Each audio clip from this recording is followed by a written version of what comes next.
it is really sad that the test that I'm putting each one of these amendments, whether they was in line with the constitutional spirit, whether the process was followed, whether the large economic good was considered or social good was considered as an objective, none of them meet that.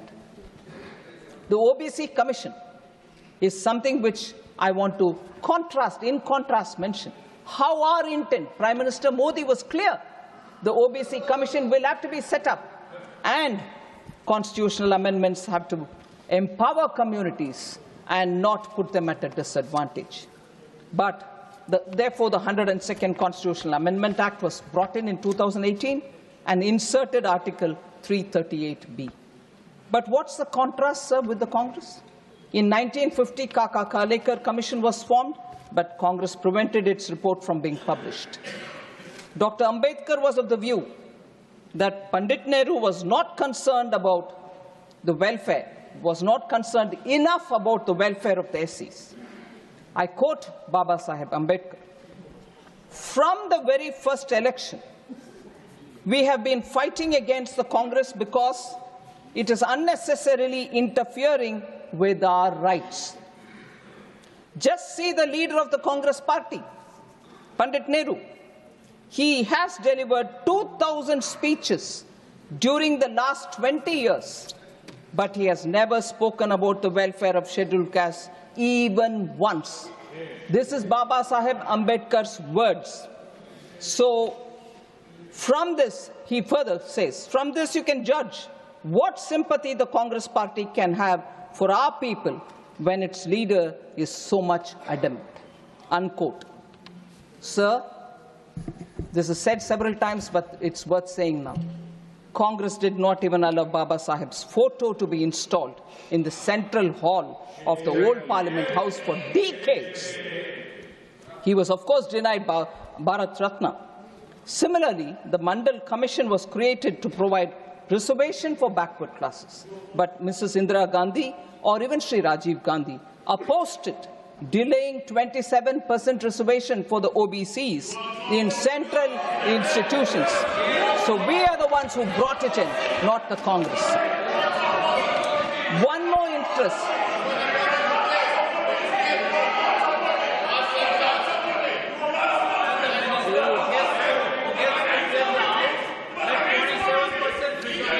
One more instance of how the GST, which was again a constitutional amendment which has to be brought in.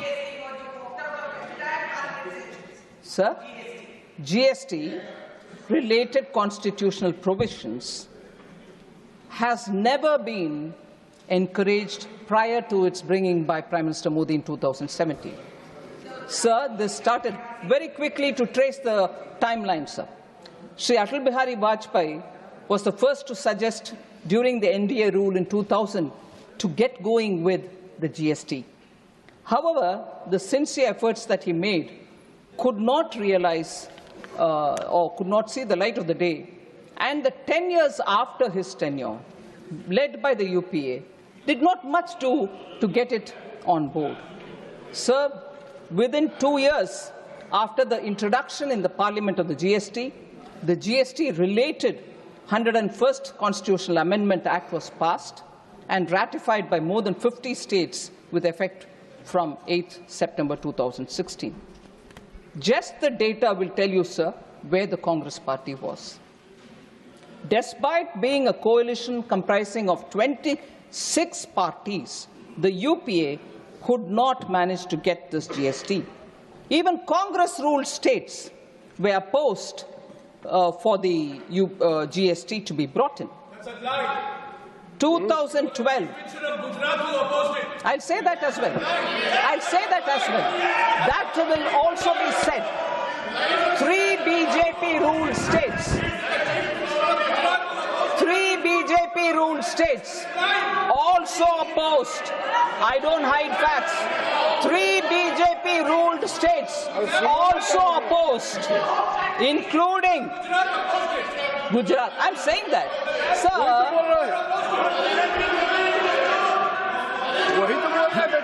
I'm saying it, sir. saying it myself that Gujarat opposed it. I'm saying it myself. अरे नंबूत्री बात government को save नहीं कर पाया कांग्रेस से, आप क्या खड़े हो रहे हो? कम्युनिस्ट है, बैठ जाओ. Sir, 3 non-BJP ruled states, sir.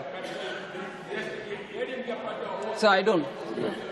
3 non-BJP ruled states. I said about Gujarat, now I'm saying non-BJP ruled states, including Congress-ruled Maharashtra, oppose provisions of the UPA's GST. So if they want to first shout about Gujarat, I'm saying it myself. But please do shout about Maharashtra as well. No, they want to pretend they were all ready. They were not ready. Sir, Congress-led ruling UDF government, all right, in Kerala voiced severe concerns. Okay, sir, left front opposes, UDF opposes, Congress is part of the UDF, but no, they will never say that. One Gujarat is what they want to say. And I'll tell you why Gujarat had to oppose also. So, they could not bring the GST amendment. When we bring it, this is how they would like to shout about it. But I'm sorry. I'm not lying, sir. I'm sorry. I will have to demand a written apology from Shri Jairam Ramesh for accusing me of lying, which I never do. And whether it is parliamentary or unparliamentary, first of all, sir, the chair, I trust you will take care of that. But accusing me of lying is now very clear, runs in the Congress blood. Somebody had to go to the court to say sorry. When I was the defense minister, not only did they call Prime Minister Modi as a chore, but they kept calling me that I'm lying. And who had to go and apologize in the court? And now I wouldn't mind seeing another member going and apologizing in the court, although the word said in the parliament is never taken to the court. Sir, all MPs in the House, when the GST was brought in, and this is also something which the Congress will have to gulp if they can, all MPs present in the House, including those of the Congress, had voted for the GST Constitutional Amendment, which was brought in by Prime Minister Modi. In fact, I wouldn't mind if Jairam Ramesh once again calls me that I'm lying, but records of the Parliament will say it. Jairam Ramesh wanted to move some amendments, but Dr. Manmohan Singh personally asked him not to do so because of the fine consensus that has been arrived in the GST Council. Yes. Sir, I don't lie, records don't lie. Don't jump in a hurry to accuse me that I'm lying. Sir? I will authenticate it. But you authenticate that I'm lying, please. Honorable Minister. Honorable Minister, it's a fair comment by Jairam Ramesh. You need to authenticate it. Yes. And during the course of the day, when I watched the Lok Sabha debates, I frequently came across, please authenticate. It is started in this House. Honorable Minister. Thank you, sir. I will authenticate. And despite the support given by the Congress in passing the amendment, GST Constitutional Amendment, you have the Congress leader, again not taking name, goes about calling the GST a Gabbar Singh Tax. Sir, and therefore, about amendments, I have said some words.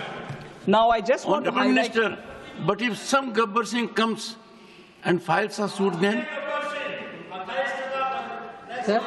If some Gabbar Singh in the country comes forward, oh, yes, that I have been defamed there. That's right, sir.